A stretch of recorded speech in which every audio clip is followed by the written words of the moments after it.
Triste tem que ser a direita, não a esquerda. Tenho poucos amigos, cara. Eu acredito que às vezes a gente milita um pouco errado. Errado no sentido pouca eficiência e de uma maneira prejudicial até pra gente. E esse vídeo é sobre isso. Esse vídeo também é resposta a um comentário aqui no canal que faz a seguinte pergunta: você poderia falar sobre o discurso de Foucault em que ele diz que a militância não precisa ser ressentida? E sim, eu poderia, inclusive poderia falar de Foucault recomendando um filme muito interessante que eu já vou comentar daqui a pouquinho. Antes disso, eu queria comentar sobre o contexto então em que Foucault fala sobre a militância não dever ser ressentida, que é o prefácio que ele faz para o livro Anti-Édipo, Capitalismo e Esquizofrenia, do Deleuze e do Guattari. Esse prefácio vai receber o título Introdução a uma Vida Não Fascista. Então, só deixando claro o contexto, Foucault está analisando o livro Anti-Édipo e faz um texto de autoria própria, tendo aí um contexto tanto de crítica ao capitalismo quanto crítica ao fascismo, que é um fenômeno capitalista. Essa fica para aqueles que dizem que Foucault descambou pro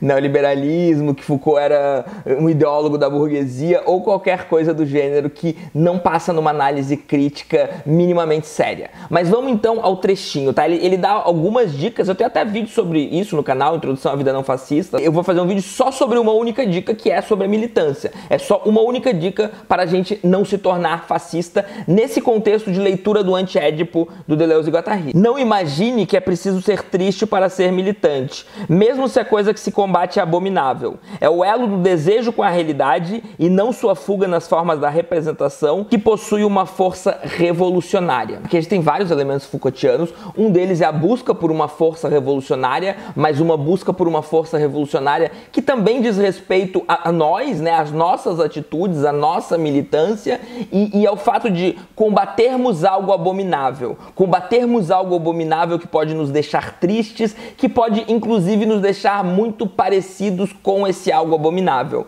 Então não é preciso ser triste para ser militante. Tem mais um elemento implícito que é o elo do desejo com a realidade e não a busca numa representação e não a busca em um outro mundo onde seremos felizes, um outro mundo onde viveremos e teremos resolvido todos os problemas. Beleza, isso pode até nortear, mas aqui e agora é o elo do desejo com a realidade. É a sua alegria, então, é a sua recusa da tristeza, mesmo ao combater algo abominável, que então te levará a uma outra tomada de postura sobre a realidade de hoje que existe e que você vai então combater essa realidade, você vai desejar mudá-la. Depois vai ter mais um momento onde eu vou falar uma outra citação de Foucault que vai deixar mais claro, mas é esse desejo de mudar a realidade, mas mudar a realidade a partir de hoje, a partir do desejo. Então é fomentar inúmeras formas de desejo diferente. Então o que o capitalismo e os sistemas vigentes fazem? Eles produzem desejo sobre si mesmo. Eles criam subjetividades que desejam o capitalismo, que desejam, inclusive minorias que desejam mais serem incluídas no capitalismo, ou então, né, você pensa nas pessoas, nas outras minorias, né, na pessoa negra que reproduz o racismo, ela deseja muito mais ser introduzida nesse sistema que é um sistema excludente, do que acabar com o sistema excludente. Mesma coisa vale para qualquer minoria e qualquer pessoa dentro de uma minoria que não está tentando derrubar o sistema que os oprime, mas ser assimilado pelo sistema que os oprime. Eu vou fazer vídeos sobre Foucault e homossexualidade, onde existe esse embate entre Foucault e um militante chamado André Baldry, que ele busca homossexualidade digna e respeitável, e Foucault não vai nessa linha. Foucault acha que essa dignidade e respeitabilidade já é uma coisa de tentar ser assimilado pelo sistema. Não vem ao caso nesse momento, mas é esse espírito que a gente precisa ficar bastante claro nesse vídeo. Antes de falar sobre o filme, eu queria me apresentar. Eu sou o professor Daniel Cidade. Eu queria convidar você a se inscrever no canal e deixar aquele like maroto, lembrando que isso ajuda o engajamento do canal. Se você ativar o sininho, você vai receber melhor os vídeos daqui. E é claro, se cada inscrito do canal contribuísse com R$2 pro Apoia-se, eu já teria condições materiais de fazer o canal ser muito mais ativo e muito melhor do que ele realmente é. por isso eu aproveito para agradecer quem já está contribuindo. O filme em questão se chama No. Ele foi dirigido por Pablo Larraín, tem Gael Garcia Bernal como ator principal. Esse cara famoso, inclusive, que fez Diário de Motocicleta, que é um baita galã e que é um excelente ator, e o filme é muito bom, mas eu queria pegar o filme como gancho. Inclusive, no final, eu vou deixar um trechinho do filme para vocês verem a pegada legal que ele tem, mas aproveito para pedir aqui, quem souber em que streaming ou onde é que a gente consegue assistir esse filme. Ele é de 2012, faz muito tempo que eu assisti, eu vou até tentar lembrar de memória algumas coisas, mas deixa aqui nos comentários quem souber onde é que a gente pode assistir o filme. Se já assistiu, né, o que você achou do filme, faça seu próprio review que será muito bem-vindo. O Gabriel Garcia Bernal, ele tá interpretando um personagem real chamado René Saavedra, que era um publicitário da época da ditadura do Pinochet. E aqui tem uma foto bonitinha do Pinochet com a Thatcher, que era super amiga e super admiradora dele, porque é isso, liberalismo, fascismo, etc., não se distingue muito. O contexto do filme é o plebiscito nacional de 1988, onde foi liberado, então, dentro da ditadura do Pinochet, propaganda política e foi instaurado um plebiscito que iria eventualmente ocorrer para decidir se o povo chileno gostaria de continuar com a ditadura. Então, quem gostaria diria sim e quem não gostaria iria votar não. Por isso o nome do filme, No, Não. É sobre um publicitário que vai encabeçar a campanha de publicidade para advogar do lado do não. Não queremos ditadura. E sim, né, faz mais sentido pra gente esse filme hoje, inclusive do que na época que eu assisti, que foi antes do governo Bolsonaro, faz mais sentido pra gente hoje entender que isso era um problema mesmo, porque muitas pessoas iam votar sim. Então precisava sim de propaganda, precisava sim mudar a mente de inúmeras pessoas que estavam tranquilas com a ditadura. Inclusive o filme é muito bom em mostrar o lado, mostrar muitas vezes o cidadão comum. Eu revi uns trechos que tem no IMDb ali, e tem trechos sobre isso, né, sobre eles irem entrevistar uma cidadã comum e ela dizendo por que ela queria ditadura e bababá, ainda reconhecendo os horrores, etc. Isso a gente já tá em alguém que reconhece os horrores, né, tem muita gente aí que adora os horrores de uma ditadura. Uma parcela da população é apaixonada por ditadura, apaixonada pela tortura, é apaixonada pela violência, mas uma parcela tá indecisa. O filme também, ele é muito mais sobre aqueles que não vão votar sim nem não, ou aqueles que vão votar um sim, mas estão meio no muro, né? Não os apaixonados, não os fascistas de verdade, que existem e são muitos. O que você tem a ver com isso? Bom, se você tá aqui, a menos que você seja um hater, e se você for um hater, deixa o dislike, me xinga no comentário, porque isso também dá engajamento, mas a menos que você seja um hater, você fica horrorizado com os absurdos da ditadura. E o filme é um pouco sobre isso. O filme é sobre uma militância, né, pessoas politizadas que ficavam horrorizadas com a ditadura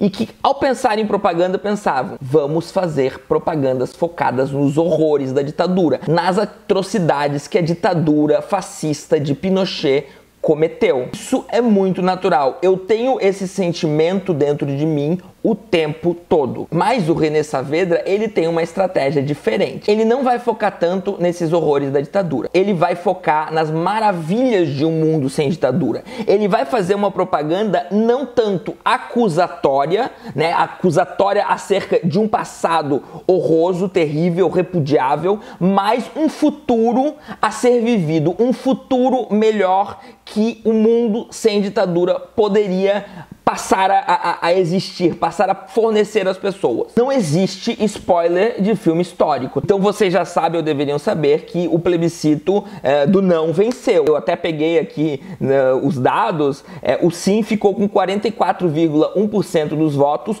o não ficou com 55,99%. Quer dizer, levando em consideração o tópico, nem foi uma vitória tão folgada assim. Mas ainda assim, venceram, deu certo essa estratégia de propaganda. E eu acho que isso diz alguma coisa sobre a necessidade da gente não ser triste. Muitas vezes, até o nosso ódio, que eu já fiz vídeos sobre o ódio e que vou fazer mais vídeos sobre o ódio, porque a minha posição não é que o ódio resolve tudo e que o ódio precisa ser propagado o tempo todo, né? A minha posição é que tanto o ódio quanto a alegria são ferramentas, são instrumentos, são sentimentos bastante normais e que em alguns momentos a gente precisa, né? Alguns momentos com algumas pessoas, a gente precisa sim fomentar o ódio, a gente precisa odiar várias pessoas, várias figuras, várias coisas no nosso mundo, mas a gente também precisa fomentar a alegria, a gente também precisa se unir, falar de elo, falar de um futuro melhor, falar do que a gente deseja, falar de como a gente também pode mudar, de como a gente também pode contribuir para esse mundo, porque o mundo tá uma merda, mas nós fazemos parte do mundo, nós fazemos parte dessa merda. Às vezes a gente até se coloca meio que num pedestal, e eu não gosto desse pedestal. Esse pedestal, a gente tem que sair desse pedestal e inclusive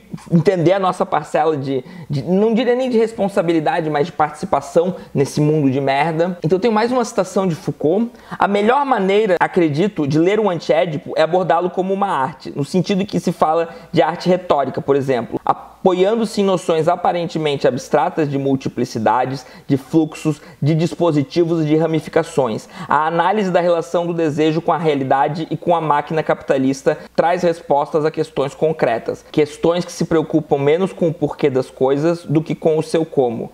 Como se introduz o desejo no pensamento, no discurso e na ação. Como o desejo pode e deve expandir suas forças na esfera do político e intensificar-se o processo de destruição da ordem estabelecida. Ars erótica, ars teorética, ars política. Olha um Foucault falando explicitamente da necessidade de destruição da ordem estabelecida, como isso não dialoga em nada com as pessoas que dizem que Foucault era um defensor da ordem vigente, que Foucault era alguém que queria manter as estruturas conservadoras de poder. Mas mais do que isso, olha como isso dialoga com o desejo, olha como isso dialoga com a necessidade de uma militância ininterrupta, que as nossas próprias vidas, que as nossas próprias subjetividades também sejam militância. E para isso a gente precisa produzir o desejo de destruir uma ordem e construir uma outra. Mas um desejo que, se for alegre, ele amplia os laços. Um desejo que, na sua alegria, consegue fazer com que a gente busque um mundo melhor sem se parecer com aquilo que a gente combate. Porque Foucault via sim a possibilidade daqueles que querem revolucionar o mundo também caírem nas próprias armadilhas que eles combatem. Então, para que a gente não caia nessas armadilhas, é que a gente precisa entender que é preciso, que a gente pode ser alegre e ser militante. Eu diria, inclusive, que a alegria, a felicidade, os elos, os laços que a gente pode construir, inclusive nessa militância que está além da militância de quando o povo vai às ruas, que é uma militância constante, diária, uma militância, então, das micro-relações de poder também. Essa militância, ela é desejável e ela precisa produzir desejo de um outro mundo. Se o status quo, o conservadorismo, o liberalismo, o capitalismo, o fascismo busca produzir esse desejo desse mundo terrível que faz as pessoas morrerem de fome, a gente precisa construir o desejo desse outro mundo. Não tanto só falando de utopia, mas desejo nas relações cotidianas, concretas. É por isso que a gente, enquanto militante, a gente não pode sempre vestir a camisa da pessoa que está com ódio, da pessoa que está só criticando o mundo e não está fazendo nada. A gente precisa estar fazendo algo pelo mundo, pelas nossas vidas, pelas nossas relações, com alegria, para que as pessoas olhem a militância, para que as pessoas olhem que as pessoas que querem mudar o mundo e vejam, olha, eu gostaria que as coisas fossem mais como essas pessoas, eu gostaria que o mundo fosse mais como essas pessoas, porque daí as pessoas vão entrar na nossa onda, e é isso que o filme No mostra. Então as pessoas olhavam o trechinho que eu vou botar agora no final e queriam esse mundo, elas desejavam mais esse mundo do que o mundo anterior. Quando era só mostrar as atrocidades, as pessoas muitas vezes, tinham essas atrocidades, mas e daí?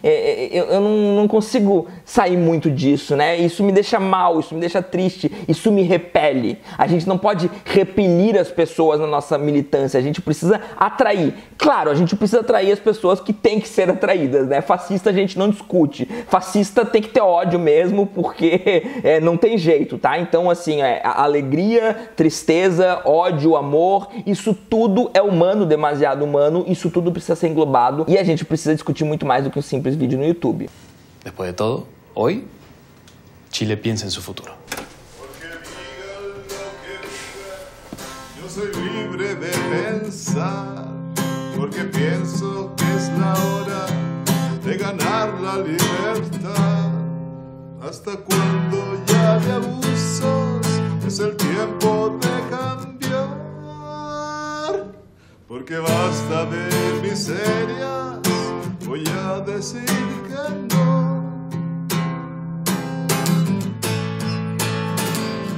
Chile, la alegría ya tiene. Chile, la alegría ya tiene.